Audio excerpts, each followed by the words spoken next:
Your next night out is awaiting you at InsaneRadioDeals.com. Gift cards to Three Rose Brewing in Lynchburg and Ballad Brewing in Danville await you at InsaneRadioDeals.com. These $25 gift cards are only $18.50.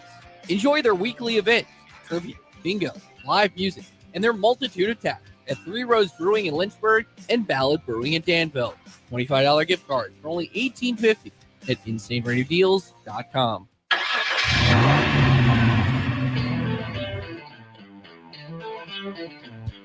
You're stepping into the fast lane on the VTRN Sports app, 93.3 FM and 1320 AM Lynchburg, or by asking Alexa or Google Home, open VTRN Sports Lynchburg.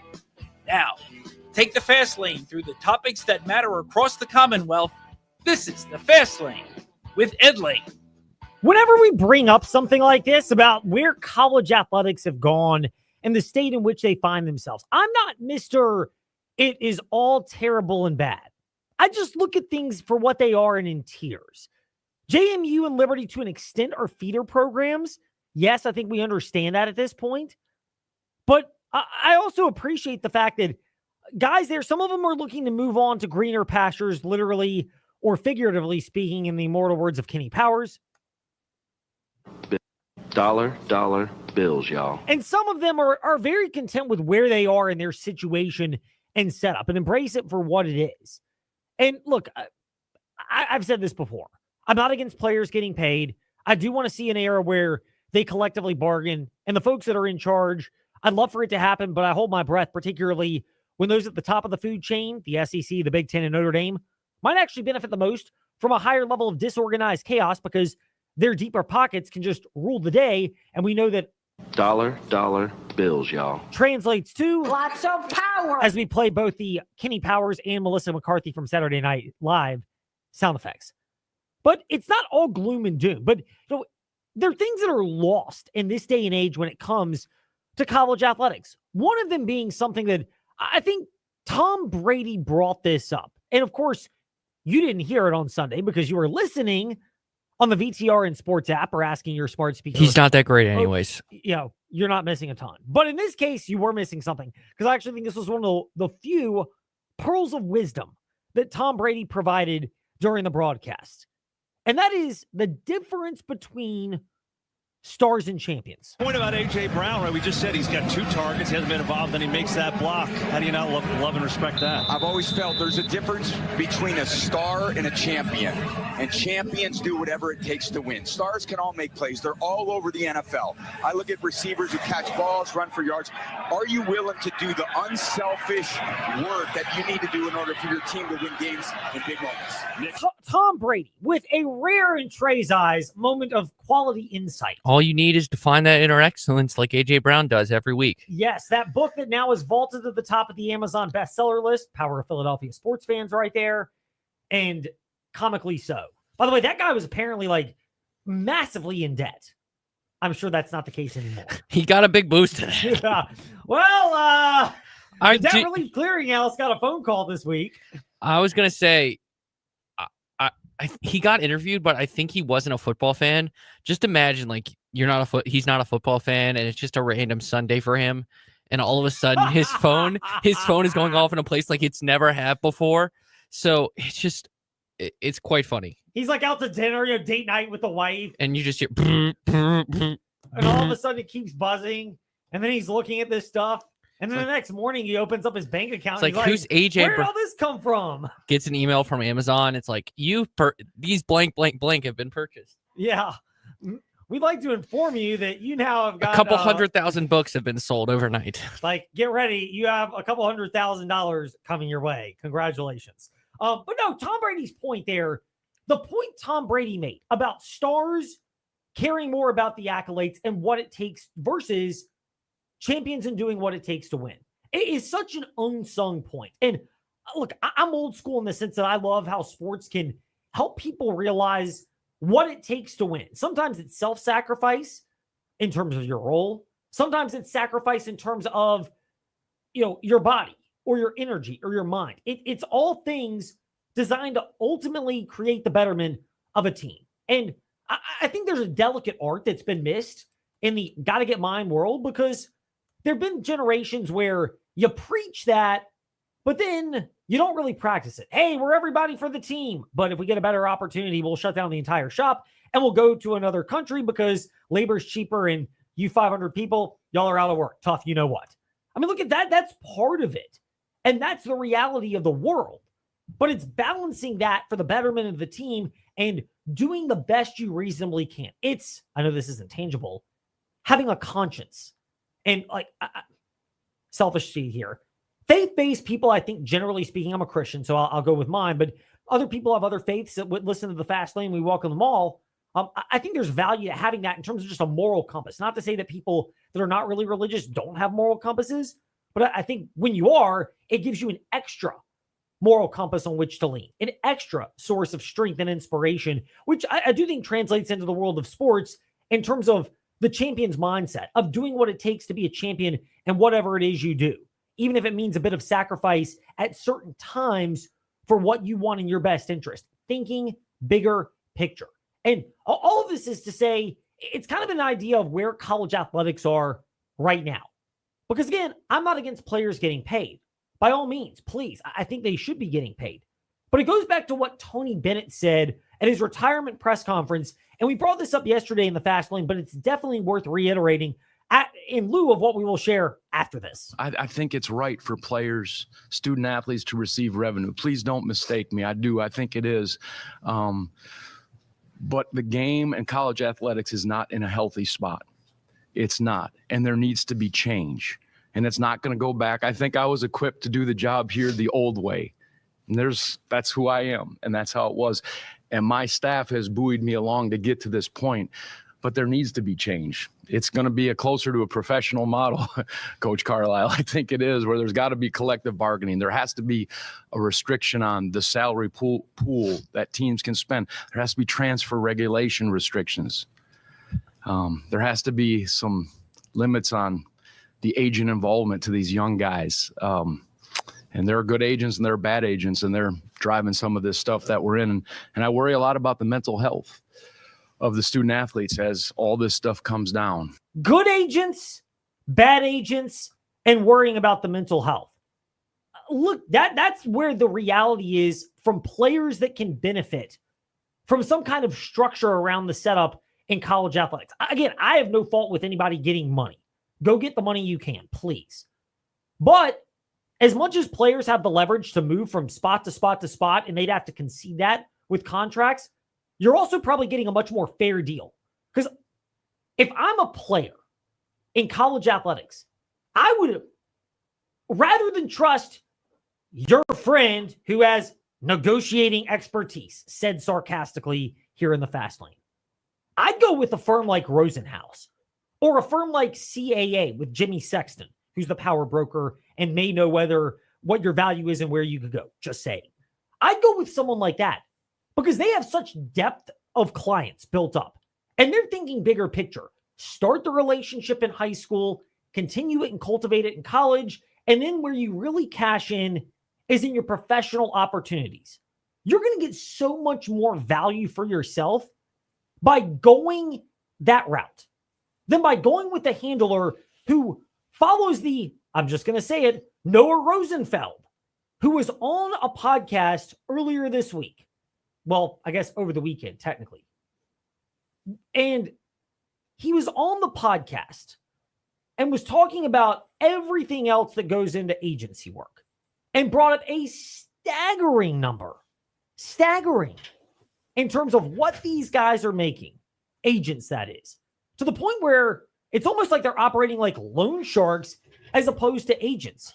Here's what Noah Rosenfeld had to say specifically regarding Kevin Sweeney, regarding how he and other NIL agents allegedly operate. So relative, the percentages, the industry standard, pretty much every NIL agency charges 20%. When people hear that, they think it's outrageous because the NFL and NBA standard is 3 to 5%, right? NBA is 5, NFL's 3. Really, where the relativity comes in is, we ran some numbers with some people that do analytics and stuff. Like a $10 million deal in the NFL is relative to a $1 million deal in college football right now. And so if you do the numbers on it, 3% of 10 million is 300,000. 2% or 20% of 100 or a million is 200,000. So it's actually relatively less than what you're making as an agent at the NFL and NBA level. So that's Noah Rosenfeld, who's this NIL agent. And again, keep in mind in college athletics, the term agent is much more vague than in professional sports where, again, I'm not the biggest union guy out there, but there are unions and you have to be certified with the union, meaning you have to follow certain protocols like 3 to 5% in terms of what you charge with your agency fees, not 20%. And, Noah Rosenfeld, the way he paints it, to me screams Sharky. I don't know who this guy is outside of his appearance out there and the fact that he claims to be an NIL agent. But we ran the numbers. And what we're trying to do as NIL agents is essentially make sure we get the same cut, total money value, off negotiating a college contract and a professional contract. The money's not the same there. It's like this in sales. I'm in sales. If I wanted to go out and sell homes, insurance, pharmaceuticals, automobiles, anything else, I make it a similar commission, but they're bigger ticket items. I'm going to make more money. I'm not in sales for the money, although money's great. I enjoy what I do. I get to talk and pursue my passion of sports media, and that's a big part of the reason why I'm here and why Trey does the production and technical stuff, because we get to pursue our passions. But there's a trade-off to it. And yeah, you need a little bit to compensate for stuff. I get that.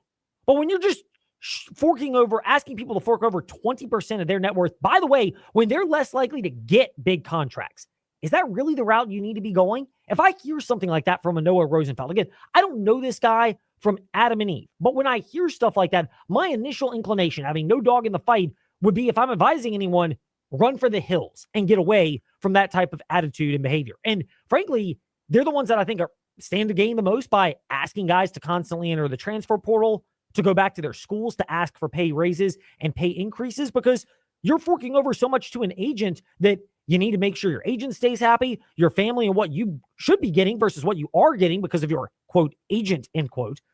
All of that takes away.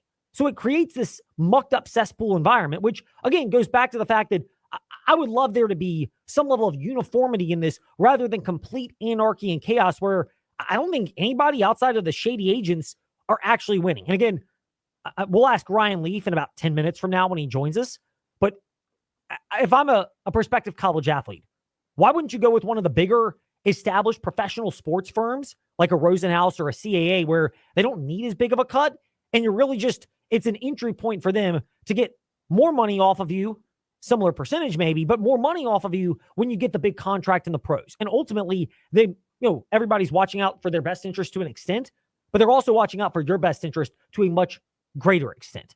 Feedback has come in on this, by the way, and that means it's time to get to some fam feedback with you here in the Fast Lane. Come join the chat or give us a piece of your mind. Trey Lyle VT and Fastlane Ed Lane on Facebook, Twitter, and Instagram. Now, it's time for fan feedback in the Fast Lane. So we've had some feedback on this for a number of different angles, and one of them came in from Stanford Steak, the one that we teased yesterday. Yeah, listening to your show last week and the last couple days, I have really, really lost a lot of interest in college sports. Sorry, I just have. Except for maybe just a few games like Penn State, Notre Dame. I haven't watched a UVA basketball game in 2 or 3 weeks now. They're not any good. Same with Tech. I still love pro sports, but I think it's because there is kind of a salary cap thing there. All teams subjectively have a chance. College sports are not like that at this time. The problem is I can always find entertainment to watch. I just wish I could still enjoy the college games, but for the most part, I don't. I will keep my ears open for any potential changes, etc. But it seems like a lot of people are just accepting this. But in my case, I'm not down with this lack of competitive balance. By the way, great show. Thanks for the vent. Thank you for listening, Stanford Steig. Jerry Ratcliffe mentioned this yesterday in the Fast Lane when he brought up people that have become disenchanted with it. Again, I don't think people are disenchanted with the idea of paying the athletes. I think it's the anarchy. And take Virginia Tech basketball, for example. They had an okay year last year, and their entire roster got picked apart like vultures during the offseason. UVA, they've had a number of that, not to the same degree, but they've had to turn over a lot of players constantly to find the roster. And their best success was multi-year players. And Tony Bennett said it when we played the soundbite today, that have guys for a couple of years.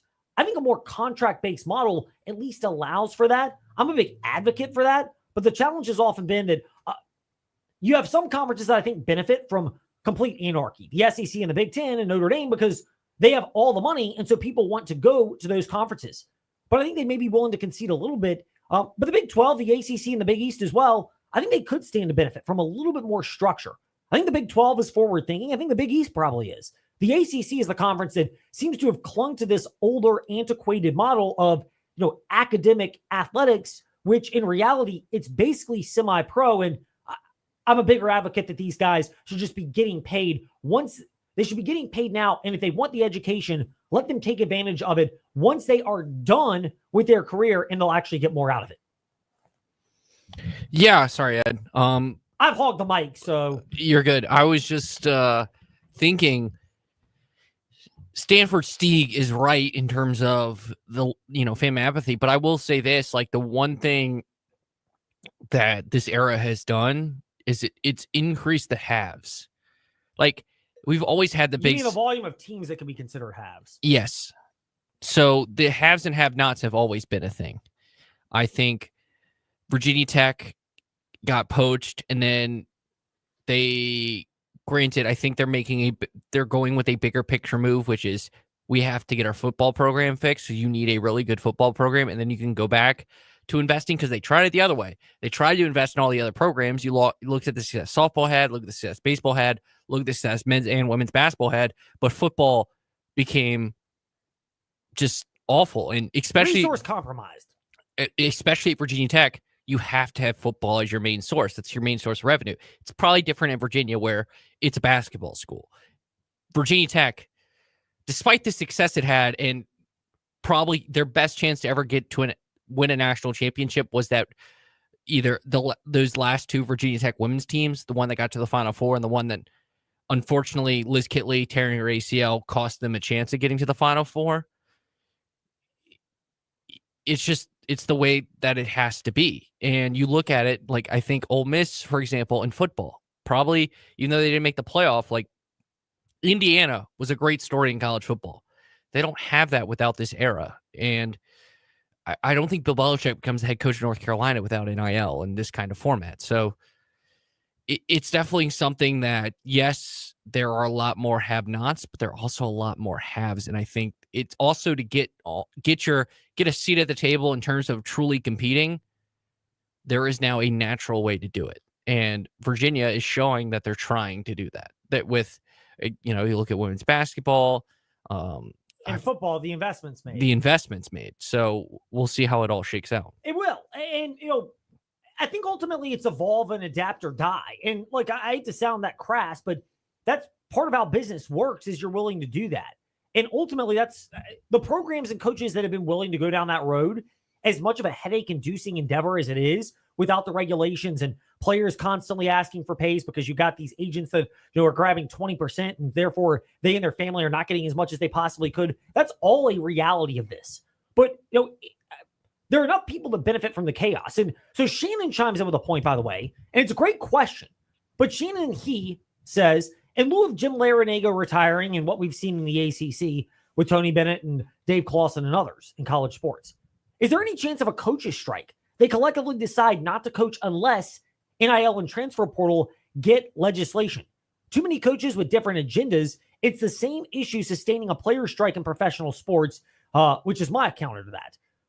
I think the idea Shannon has of a coach's strike is great in theory, but why do player strikes not carry the same amount of cachet as when owners impose a lockout in professional sports? Owners, you're looking at 30 to 32, depending on your sport. Players, you're looking in the thousands. In the NBA, the upper hundreds. You have a lot more people to get on the same page. It's just harder to do that. I think there are too many coaches with too many agendas right now to ever actually pull off a coach's strike despite the frustration, which is why you've got some that are gritting their teeth and bearing it because of the paycheck it brings them. And others who are saying, I'm done with this, or are mentally saying that and will eventually come to the conclusion like Bennett, Clausen, and Larinaga recently have, and other coaches I'm sure will do in the future.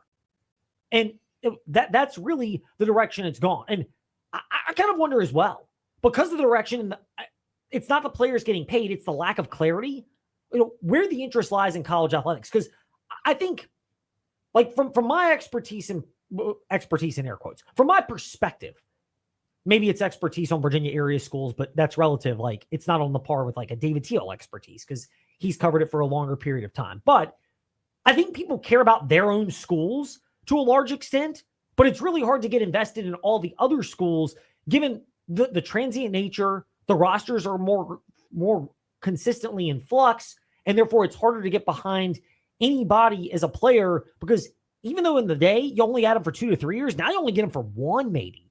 And it's one and done for so many in so many different eras. And again, you have some guys that are just hopscotching to the highest bidder. When we return in the fast lane, somebody who's been opinionated on this, has not watched a lot of FBS football, but is very big into the FCS, plus the NFL. And you heard him today on VSiN by the Books, 8 to 10 a.m. on the VTRN Sports app. You also hear him on Westwood 1 as we carry certain games that Ryan Leaf is broadcasting. He'll join us and weigh in on this, plus the NFL playoffs and his thoughts on that. When we return, this is the Fast Lane on the VTRN Sports app and 93.3 FM. Selection, value, finance options, and exceptional service. Why start anywhere else? It's all in one location at the Used Car Superstore on the Sheeler Motor Mile. And with straightforward pricing and inventory arriving daily, there's no reason to start anywhere else than the Motor Mile. Volume selling means volume pricing, and we've got the volume. The Used Car Superstore is your one stop for most makes and models. Cars, trucks, vans, SUVs, many have miles in the teens, remaining factory warranties, and some are even local one-owner vehicles. Shop over 900 used vehicles in stock now, more than any other dealer in the area. Sheeler owns the finance company, so getting approved for credit is easy on the Motor Mile. With financing options for every budget, you're a valued customer and not just a number on the Motor Mile. The Used Car Superstore on the Sheeler Motor Mile, your premier family-owned car dealer serving Southwest Virginia and surrounding areas for 50 years. I-81 exit 118C in Christiansburg. Call 866-SHEELER1. Always open at Sheeler.com. And we're excited to welcome Honda and Hyundai to the Motor Mile family. Why start anywhere else? Real soul food. You feel the warmth from the first bite to the last? That feeling comes to life at the Yard on Fifth Street. Staples like fried catfish sandwich and platter, smoked wings, pulled pork, and Philly brisket sandwich, just like a cheesesteak, except with smoked briskets. Come feel the warmth in every bit of Lynchburg's best soul food. The Yard on Fifth Street in downtown Lynchburg.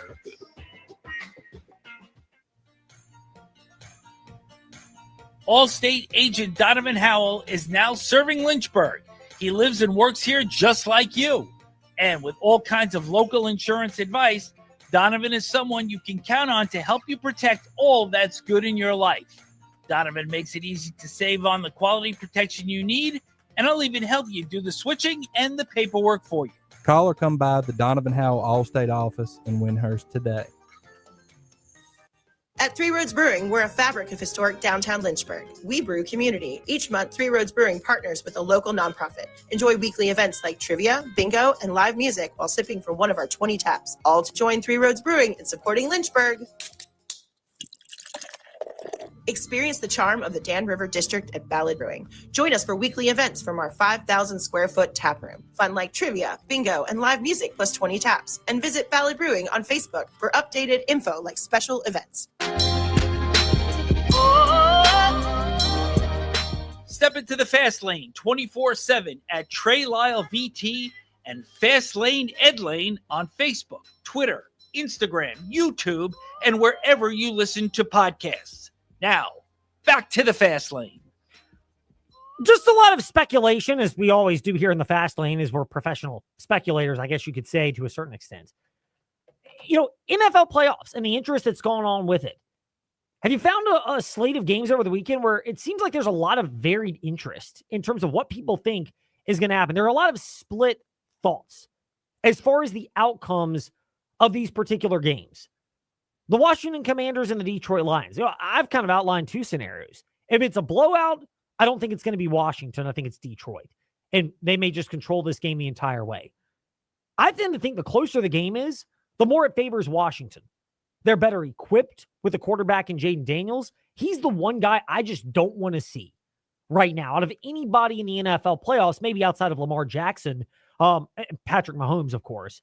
You can put Josh Allen in that category, but I think, Jaden Daniels is such a dynamic runner and passer in the NFC playoffs. Clearly, he's the one guy where you're going, oh, bleep. I do not want to see that guy. Maybe the other is Barkley and the Eagles O-line as far as a combination together.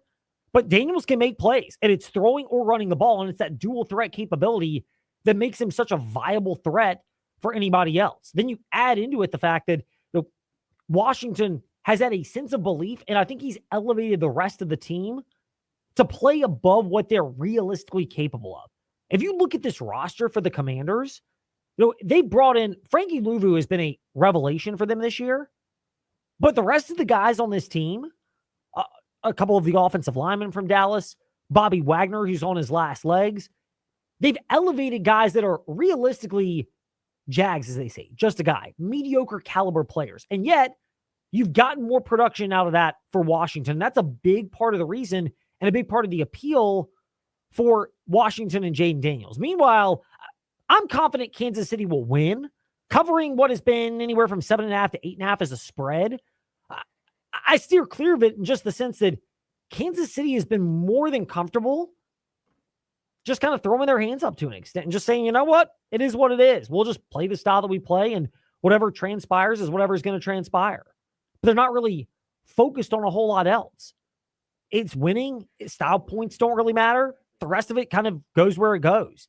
We know Baltimore and Buffalo could be a coin flip. The Henry Jackson combo gets more juice than Allen and Cook and Buffalo, and deservedly so. But the rest of it is different. And then Philly and the Rams. I've heard two breakdowns of this. One is I trust Sean McVay as a schematic coach, and Matt Stafford is a passer and decision maker right now more than Jalen Hurts. He's more inconsistent. Hurts is better runner and a better combination, but he's more inconsistent.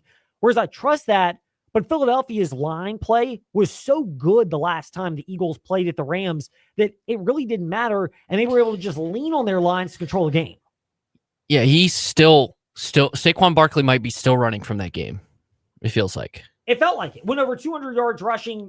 Yeah, it was a single game Eagles record, 255. Catapulted them up to the top of the NFC, where Detroit would ultimately take and earn the 1 seed as they have. Now, somebody who has called that action has also called plenty of college football games, FCS football action. He'll be here in a second. We'll be here in just a moment. Ryan Leaf set to join us in a moment. Here at the Fast Lane. He's 5:30, so we got it. Gotcha. So any minute now. Well, yes, some of that's on me. We jumped the gun a little bit early when it comes to that, but we'll look to get with Ryan Leaf. But as far as the NFL playoffs go, I think it's about as sharp. I don't have ultra convictions on really anything right now. My leans are in the AFC.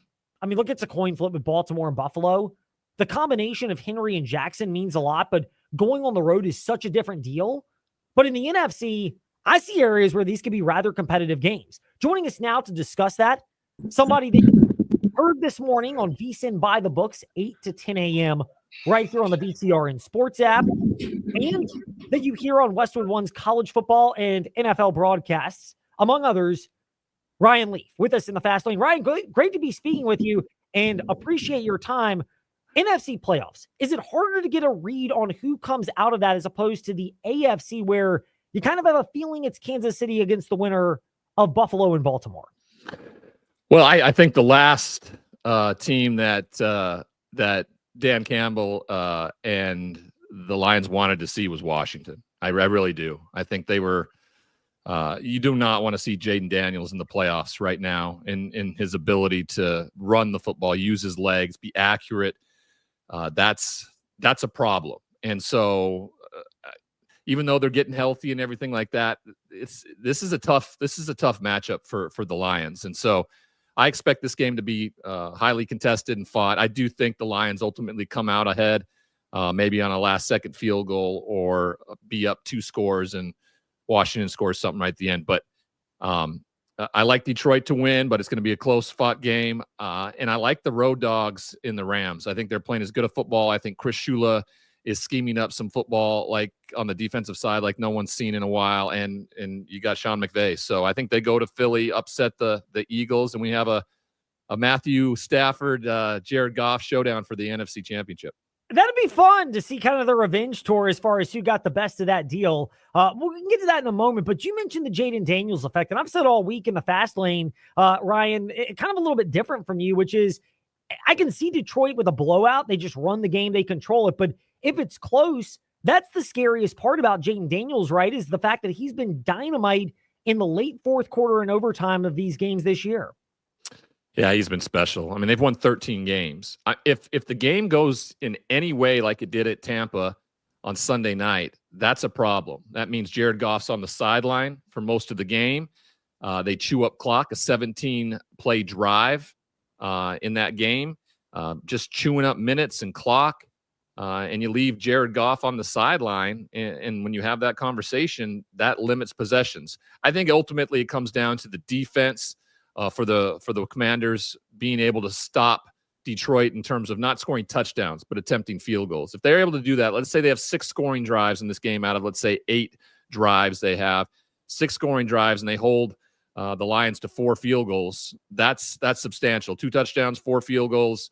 You're talking about a 28-point game there. That's well in the margin for Washington to be able to score as well. Ryan D. Leaf, Twitter and Instagram are the handles for him, and he's with us in the fast lane. You heard him on VSiN by the Books this morning on the VTRN Sports app, and he also broadcasts for Westwood One, and we carry all those games, including the entire NFL playoffs, Saturday 2:30, Saturday at 4, Sunday at 2:30 on VTRN Sports. Ryan, you mentioned the Washington Commanders and the flow of the game aspect to it. How much of this is Dan Quinn understanding what they do and do not have in the roster and catering around what's a better roster than in prior years, but kind of a lot of guys that have overachieved but known their roles very well? That's kind of Dan Quinn's MO. He gets guys to overachieve.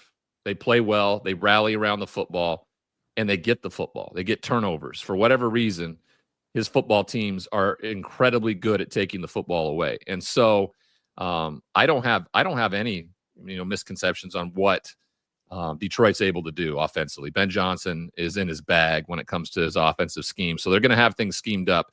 If Washington can just, needle down there in the red zone, like I said, make them attempt field goals, not score touchdowns. Because if they score touchdowns, they're just going to run away with it. They're a freight train, and you can't get in front of them if they do that.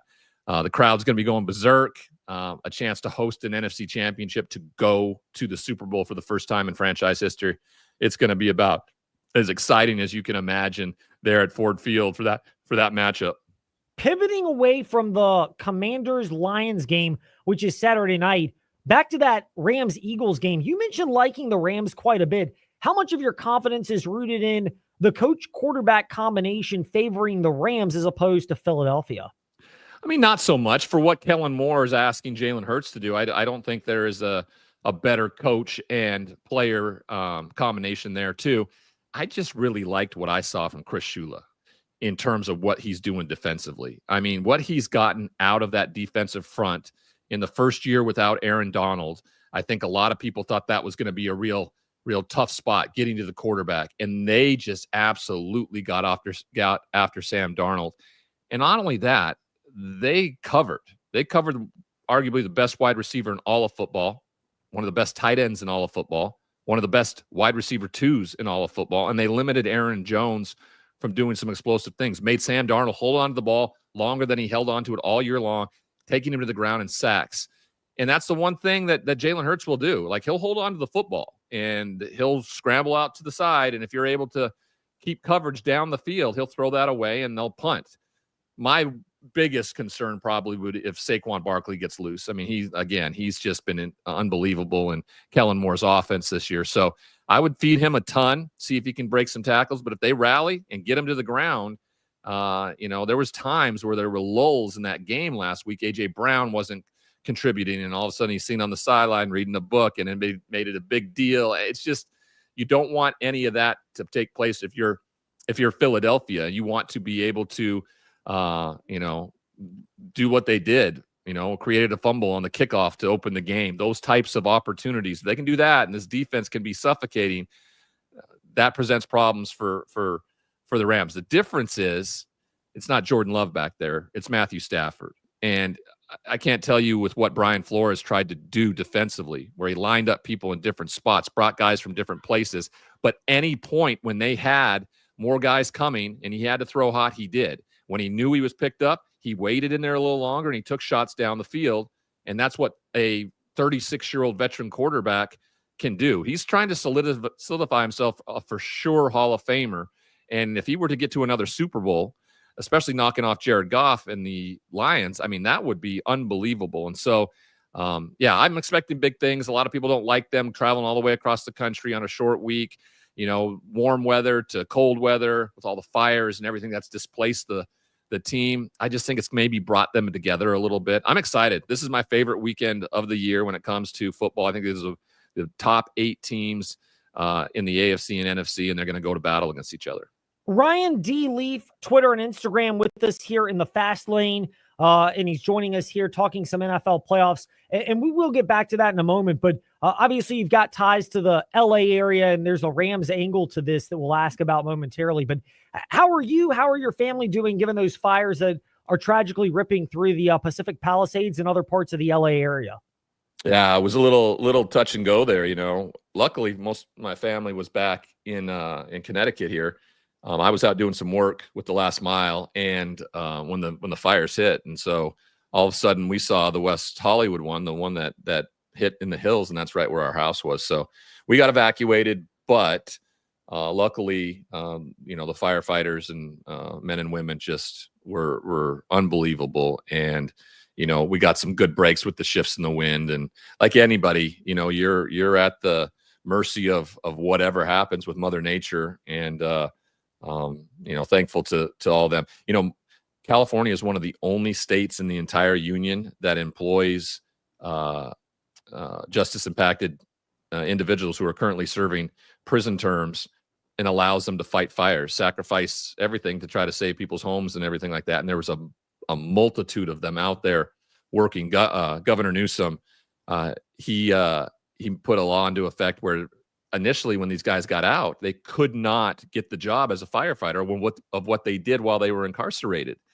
And now they can. And I think that's unbelievable because you gain a real, trade when you're in there doing that. And then when you got out, you can still become a firefighter. And they were the ones, a lot of them out there fighting fires to try to help save families and their homes. So I think that was pretty impressive too.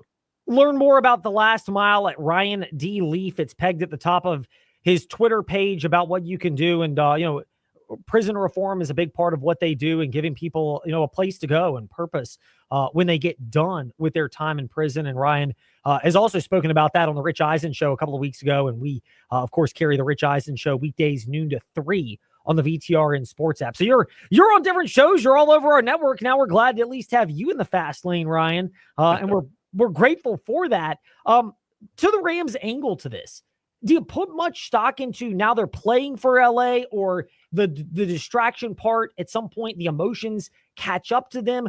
How do you quantify that part of the game as they're into the second round of the NFL playoffs, the divisional round? I mean, it's a rallying cry, right? I mean, they earned a home playoff game, and that had to be moved, and they rallied. And I tell you what, there was a lot of LA fans in Phoenix for that game on Monday night, and they played extremely well. I mean, from the moment the kickoff happened. And so, I don't know if you're able to get up in the same way. I think that this unites them. I really do. I think you saw everybody with the LA FD on their shirts, and I think it might be a bit of a rallying cry. A lot of players were affected by this. Some of those fires were definitely out in the valley, where they have their facility and things like that. So, you don't know how it's ultimately going to affect you, but if you have to disperse and become more of a unit, and let's say leave a little earlier, when you're team oriented in a hotel on the road with no distractions outside of that, it brings guys together, and they can go to battle and do some of the things that I think a lot of people didn't expect. I don't think a lot of people expected them to dominate the Minnesota Vikings, in which they did. Minnesota just 10 days ago was playing for the number 1 overall seed, and now we're out of the playoffs. This team's not a bad team. They were incredibly good all year long, and they just maybe played 2 of their worst games of the season against Detroit and ultimately against the LA Rams, who are 2 teams that, fortuitously are still in the playoff picture. Cold, cruel world of the NFL playoffs, how quickly things can change. Ryan Leaf discussing that with us here in the Fast Lane. Ryan, we'll wrap it up on this, and you've been very vocal, and I think you were talking about this even on VSiN by the Books, 8 to 10 a.m., which is when we carry it on the VTRN Sports app. But earlier today, we've had a number of fans who've chimed in on just the overall chaotic nature of 1A FBS football and men's basketball compared to the FCS playoffs. You've been outspoken about liking the FCS format and where things are and not watching nearly as much FBS football as in prior years. How much of the state or the chaotic nature has played into that? Well, I also probably have some bias, intertwined in this, with my alma mater being left out of a conference in the realignment, and working for the CW this year. I predominantly called Oregon State and Washington State football games in the Pac-12.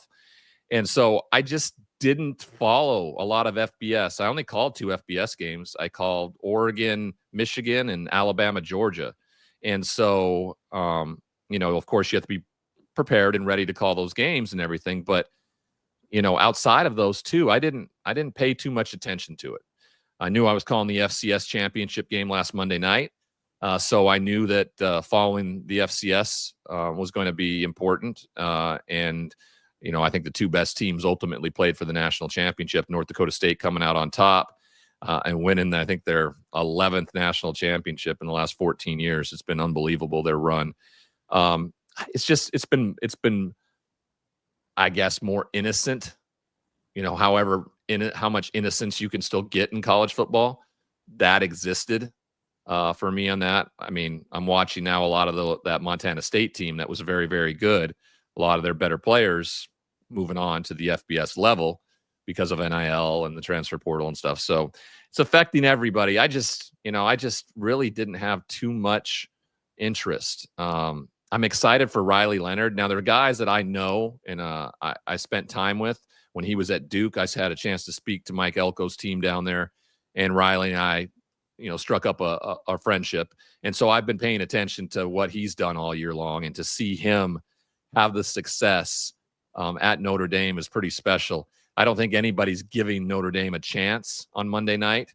But there's something about the grit of that young man at quarterback, his ability to run the football, to get his team aligned with his fortitude and go forward. So I may tune in on Monday night. We'll see. It just depends on what.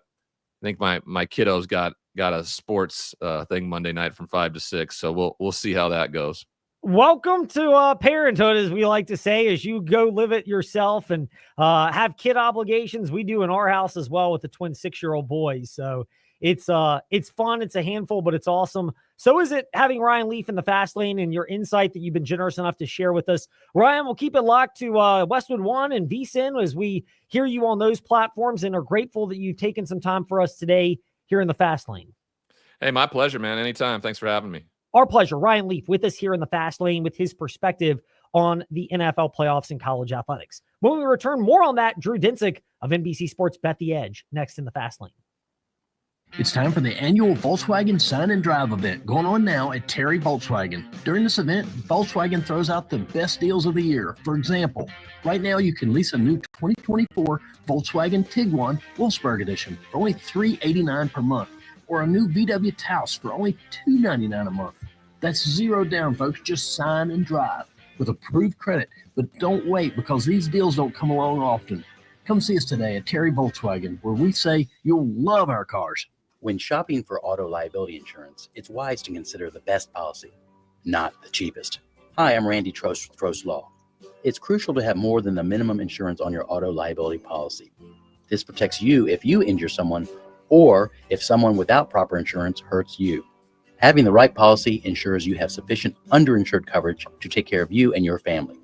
To learn more how we can help you navigate these challenges, visit us at trostlaw.com. That's trostlaw.com. Are you already done with winter?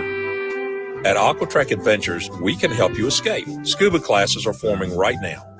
We can have you ready for warm, picture-perfect beaches, clear tropical water, and blue skies in sunny Florida, Cozumel, the Cayman Islands, or even Fiji once you complete your certification. Take that first step. Call Aquatrek Adventures on Mill Lane in Salem and visit our website at aquatrekadventures.com. At Three Roads Brewing, we're a fabric of historic downtown Lynchburg. We brew community. Each month, Three Roads Brewing partners with a local nonprofit. Enjoy weekly events like trivia, bingo, and live music while sipping from one of our 20 taps. All to join Three Roads Brewing in supporting Lynchburg. Experience the charm of the Dan River District at Ballad Brewing. Join us for weekly events from our 5,000 square foot tap room. Fun like trivia, bingo, and live music plus 20 taps. And visit Ballad Brewing on Facebook for updated info like special events.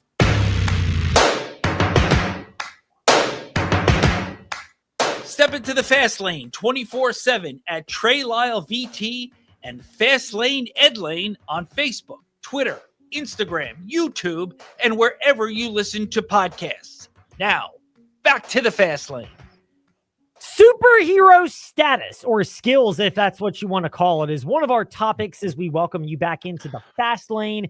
And we get to talk about that in tennis in just a moment, but we'll stick with the NFL playoffs first and foremost. And joining us now, Drew Dinsick from NBC Sports Bet the Edge podcast. He also has the Deep Dive with Andy Molitor, and he's at whale_capper on Twitter and Instagram. Drew, a pleasure to be speaking with you in the Fast Lane. I got a feeling we might be going a little bit opposite here in terms of projections this weekend. I am very leery of my Philadelphia Eagles, whereas the Rams seem to be very bullish on their chances schematically. Come to Trey's defense for a moment and put me in my place, if you don't mind. I mean, we're in the divisional round. There's 8 teams left. All of these teams have accomplished an incredible amount of success this year. So it's tough to kind of really come into divisional round handicaps, particularly when you're picking sides with a lot of confidence. And I tend to lean towards matchups for this type of round because we know a lot about these teams. And if there's kind of a through line with what we know about this version of the Rams, is that when they go up against a team where they can generate consistent pressure on the interior, quick pressures in particular, they're going to have success defensively. And they put Sam Darnold under an impossible amount of heat on Monday night, and it basically just imploded what was otherwise a phenomenal offense this season. You look at the way that the offensive line has been playing for the Philadelphia Eagles, and I don't think that's happening, which is really going to put the linebackers and particularly the cornerbacks and safeties, I think, under a microscope here because, last time these two teams played, Philadelphia had pretty much unfettered offensive success. And they didn't even have Devontae Smith in that game. I can't even remember if they had a healthy Dallas Goedert either. But whatever the case is, they're coming in with a uniquely rostered set of weapons to really hurt this Rams defense. And then on the other side of the equation, the Rams offense has consistently found success when they've been able to get a balanced attack, stay on schedule, and really kind of make progress on the ground with the running game, combined with the fact that Stafford has always been at his best when he's up against an aggressive, blitz-heavy package. And the defense for the Vikings played directly into those strengths and really kind of allowed everybody to feel pretty comfortable, I thought, particularly in the first half. And now you basically flip that in that paradigm almost 180. Vic Fangio is not going to try to bring a ton of extra pressure, I wouldn't guess. He's going to basically, kind of try to collapse the pass defense, with the 2 deep safety shell, which should be extremely effective against this wide receiver core. I know Puka Nacua is a top 3 guy, but Cooper Kupp is a shadow of his former self. And just in general, I think the Eagles D-line has proven that they can generate a decent amount of pressure with just 4. So I'm expecting that this is going to be, effectively the exact opposite of what we saw on Monday night, where the Rams could do no wrong and everything played into their strengths. Well, as you kind of fit the puzzle pieces together, Rams versus Vikings, I thought was a perfect matchup for the Rams. And now you're at kind of exactly the wrong type of matchup. And honestly, the Rams are good enough to win the NFC, go to the Super Bowl, win another Super Bowl. But I feel like Philadelphia was exactly the wrong draw at this stage, and they needed the Packers to kind of do some of their dirty work to kind of clear the path, and that didn't happen. And so for those reasons, it's kind of best of luck to the Rams, in my opinion. Well, the other area where we might be clashing is one where I know this is great for sports talk media, but there are two ways I can see this game going between Washington and Detroit, and that is if Detroit's going to win, their best path is blow it out. Don't let it be close at all. Maximize possessions. Because if it's a close game, don't you trust Jaden Daniels the most, even though they don't have a lot of weapons around him and the defense is kind of meh, he's been able to pull it out in spite of that. Yeah, I'll be completely honest. I've been chasing my tail on this one. My gut initially was lay the points with Detroit. There's going to be an air of mission accomplished in Washington this week. That's going to be tough to kind of get back up and take on an opponent who's rested, who's getting healthier, and who has an offense that you have no answers for. That said, these are two teams that lean into variance. The ability, or at least the willingness of Dan Quinn to really go full aggro and fourth down, go for it, and just in general, like the degree to which they are succeeding on fourth downs this season is unbelievable. And we know Dan Campbell is going to be aggressive. That is his DNA. Even when the advanced models don't call for it, he'll pull the trigger and go for two from the 7-yard line. Come on, dude, just kick the extra point at this point. But ultimately, the fact the situation plays, I think, into a dog of this magnitude's advantage. If you could stop them on fourth down a couple of times, and if you can convert your fourth downs, then this could be a ball game. And so, I've lost a little bit of my confidence in going to the well against Mr. Daniels. He's proven to be able to, kind of keep his emotions in check in the biggest spots. And, with the young quarterback, that's always what I'm kind of the most curious about. And he proved last week he was cool as a cucumber, and particularly on third and fourth down was just diabolical. So that might ultimately be enough here. But there is a whiff of Giants defeat the Vikings and then go on the road and get just absolutely blasted by the Eagles, right? There's a whiff of Houston takes on the wild card Browns and then goes to Baltimore and is just a complete walkover. Like that is definitely happens when you're up against a rested team that's done what the Lions have done. But I also, in the back of my head, I can't get over the fact that maybe the Lions left a little bit too much on the field to get to this one seed during the regular season. That happens too. That and their defense. I mean, Aaron Glenn has worked minor miracles with that defense, but personnel-wise, they're at a major disadvantage. And do you put any stock as well into the potential that with both coordinators for Detroit having interviewed at some points during the bye week, that might be a distraction? I would accept that. I don't even know how much time Ben Johnson needs to cook up something to really hurt this defense. The linebacking core is slow. The safety play is weak.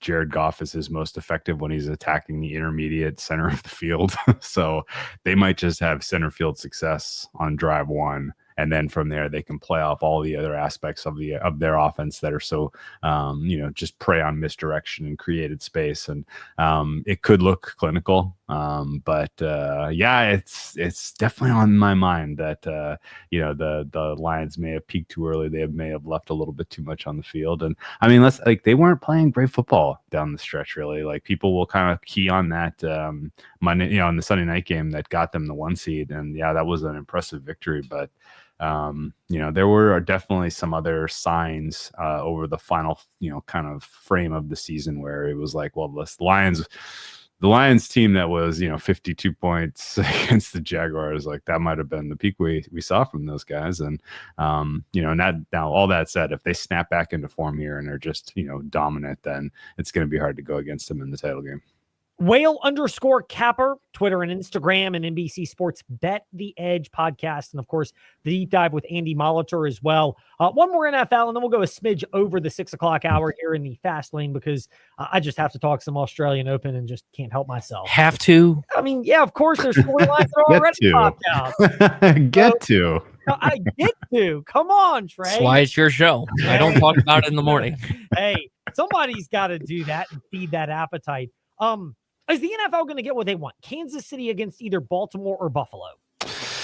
I think so, but I would say that of the favorites, Kansas City is the one that I have the most questions about. And again, it kind of comes down to matchups. They have a difficulty. The one kind of Achilles heel for their defense is when they're up against elite wide receivers. Nico Collins is absolutely that guy. Their one liability offensively has been able to, keeping Pat Mahomes upright this year. Usually he's the master of sack avoidance, and it doesn't matter what his offensive line is playing like, but that has not been the case this year. And so, there's definitely an opportunity here for Houston, I think, to cover this number. It's a big number for a team that, I definitely think, at least preseason, had some upside. I think there were a lot of people that came into this season thinking Houston should be rated in the ballpark of the other big three here. And now they're 9-point dogs on the road. So, there's a lot of narrative that's going to kind of hinge on Pat Mahomes being the guy in the playoffs, and in general, Andy Reid off a bye. And I get all of that, but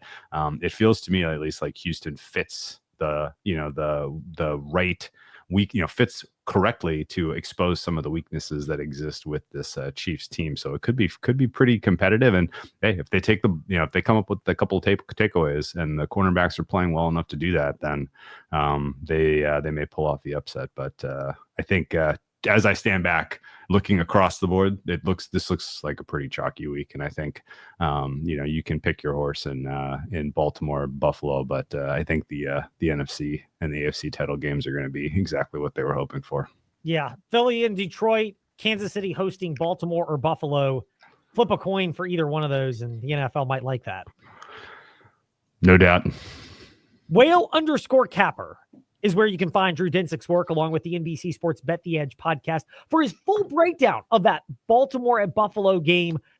We'll direct you, of course, to the NBC Sports Bet the Edge podcast that will drop later this week when they make more concrete projections. Because here in the Fast Lane on W227BG Timberlake, WVGM AM Lynchburg, and the VTRN Sports app, we get to pivot over and talk some Australian Open.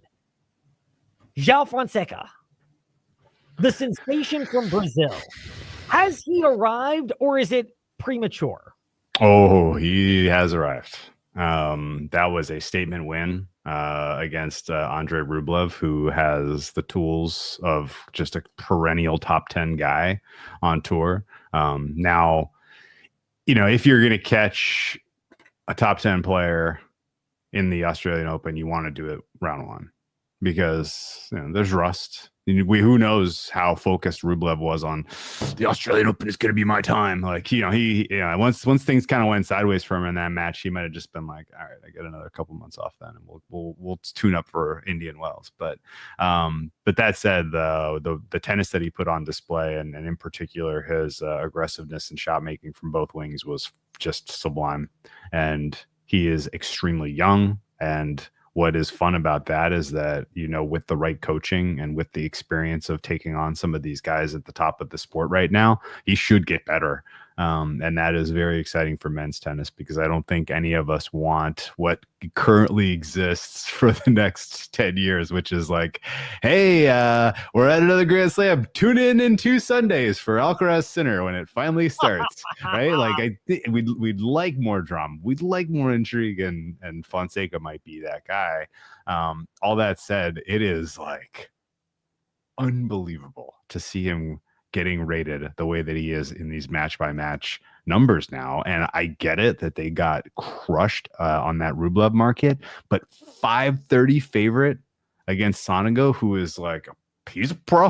Like, Sonego has played a lot of tennis. Like, he's not great on hard court. Well, he's not a great player anyway, but like, this is basically saying that this is going to be a non-compete, which I'm like, man, do I have to bet Sonego here? Because, like, yeah, there is an unknown ceiling with Fonseca, but to, has he really been focused on like studying Sonego's game those last 2 days, or is he reading all of the Brazilian press clippings that he's the next big thing? Like that absolutely happens with young players, and maybe it doesn't happen at this stage. Maybe he's just kind of doesn't know any better, and he's just out there firing and makes a couple more rounds here. But he's certainly got a nice little section of the draw. He is now in a very, very weak portion, and if you really kind of dug deep on what in the world was going on with Medvedev in that opener, this might be his section to win. Like, this is kind of crazy to say for a player who's in his very first Grand Slam of his life, but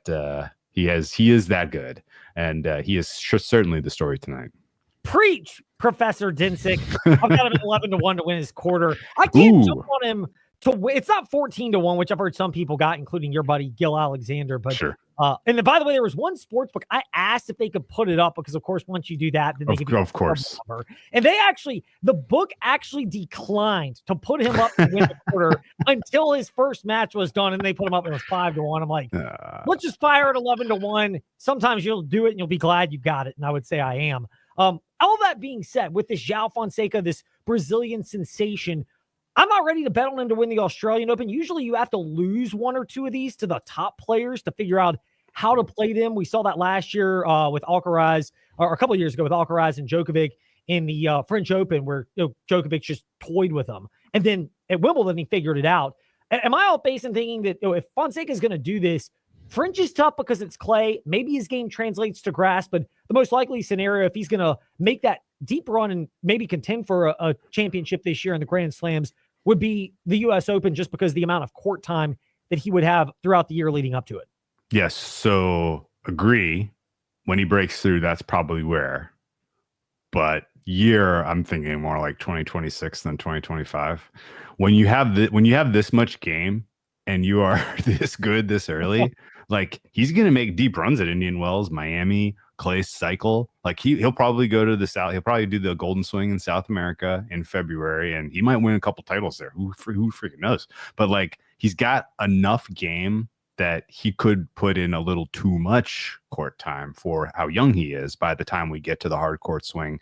And a lot of years when you're this good and you play that much early, sometimes that first kind of fall, you're just like gassed. And, you have to like regroup that winter. You got to put on some muscle mass. This is what happened with Alcaraz, period. Like he came in that year too, and you saw him at the Australian Open. You were like, my God, he's transformed his body. His coaching staff has improved 8 things on his game that all needed to be addressed. And he's now like a factor. And sure enough, that spring and through that clay season, he was awesome. And he did end up, kind of coming up against a still informed Djokovic in that best of 5 on clay and cramped, and it was over. But, I that's my expectation as far as arc for João is that, kind of find the right tournaments, Rio, Buenos Aires, maybe even like a Barcelona or something like that, depending on how weak or strong the field is.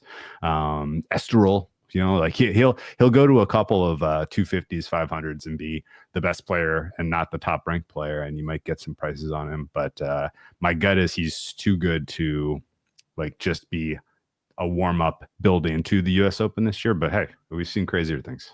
We have, and we've seen a lot of them. Here's another one, and we're chatting with Drew Dinsick here. We're going a little over into green, white, checkered, if you want to use NASCAR terms here in the fast lane. Just have tech basketball in 25 minutes. Yeah, well, should we even air that, or should we just preempt that? They're so bad this year. Well, they're playing NC State, and granted, so like, the all-time under of all time happened in a Virginia Tech NC State game. Was it 47-25 was the final score? Yeah. So, wow.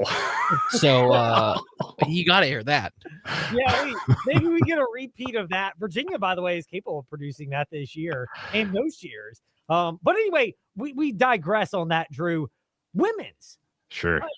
So you were on Naomi Osaka. Congratulations on having her to beat Carolina Mugova. I was wrong. It was 47-24. Oh, my bad.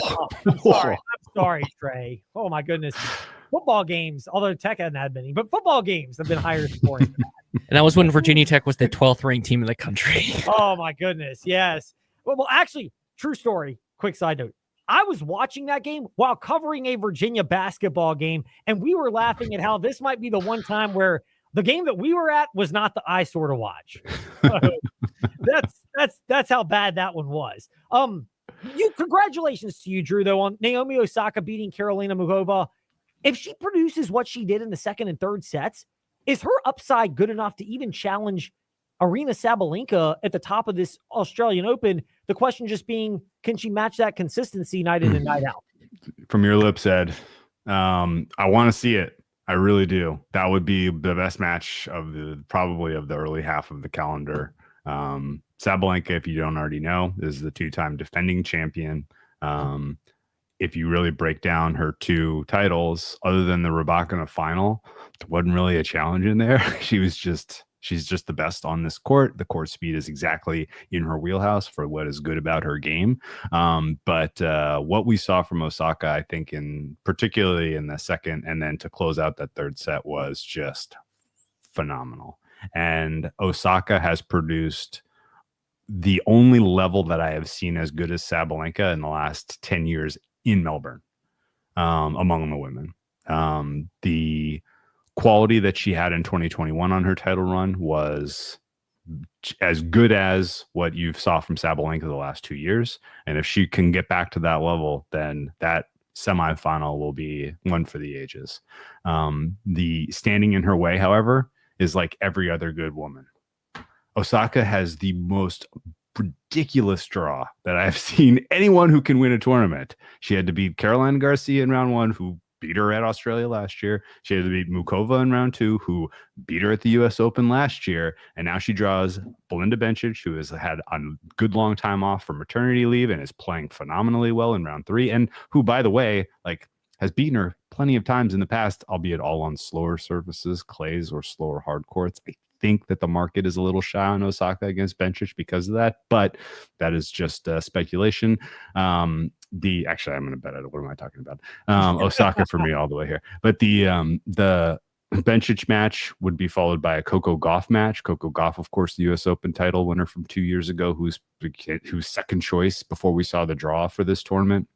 And then if she beats Coco Gauff, Jess Pegula, who is playing better than I think anyone expected through 2 rounds here. So this is a murderer's row to get to that semifinal against Sabalenka. Meanwhile, Sabalenka can basically use this as a warm-up. I don't think there's really anyone in Q1 who's going to put any kind of pressure on her. So I'm prepared for a little bit of exhaustion fatigue to really kind of strike Osaka at some point here. But at the same time, like the energy and the intensity and the focus which she is playing with on court, and her shot making, which is just spectacular. Like you said, against Muchova, she was going for corners and high degree of difficulty stuff with confidence, and she was disguising her directionality to the point where Muchova, who is one of the best defenders in women's tennis, was just stuck standing on the center line like, I didn't know which side she was going to go for. I had no play. And, that type of power and precision is exceptionally rare across men's and women's tennis. And when Osaka's dialed like that, she can be the best in the sport. So I'd love to see it. I hope she gets there healthy. And I just hope she gets there at all, but I especially hope she gets there healthy and that's a good match. But it's kind of setting up, I think, for Sabalenka title number 3 in Melbourne. Well, she's been dominant there, and it'd be fun to see Osaka. I by the way, again, get all Usher here with my confessions. I had her after the French Open against Iga, just grabbed her futures prices at Sure. US and Australian and figured what the heck. Now I see her at 30-1. I'm like, do I take another flyer on her just in case? I mean, 30-1 is about right because of the rollover price. And I guess just talking about like particularly after Bencic, the next 3 matches, she'll be dog. And against Sabalenka, she'll probably be like in the 3-1 range for that match alone. And then let's assume Iga gets to the final. She has to win all of those to ship here. And I mean, the rollover could get you to like maybe 50 to 1, I think, if I do the math right. So yeah, the fact that she's going to be, presumably she's going to have an eye-popping win against a Goff, right? Like beat her 6-2, 6-1 or something like that for the market to really be like, okay, fine. We really got to fix this rating on her. And maybe that happens. But in the absence of that, because she has to do all of the hard work herself, I think you're better off match by match than taking a future. Drew Dinsick preaching caution with us today in Fast Lane, relatively speaking. Drew, thank you for your time. We'll revisit this in another week if you're cool with that. Oh, of course. Absolutely. We're going to know more, and we can reflect on the great Belinda Bencic taking down Naomi Osaka. Everything goes up in smoke from here, Drew. I got 150 to 1 in pocket on Belinda Bencic, so I wouldn't be super sad, but I actually don't think she has any realistic chance to beat Goff or Pagula either. So yeah, I mean, that's kind of where it goes right now. Yeah. Drew, thank you for your time in the Fast Lane. It was good to catch up with you, and we'll do it again in a week and be listening in the meantime. Of course. Best of luck. Our pleasure. And Drew Dinsick with us here in the Fast Lane. That does it for us. Now on to Gojo and Golic in progress, and tomorrow a hopefully more normal flowing show.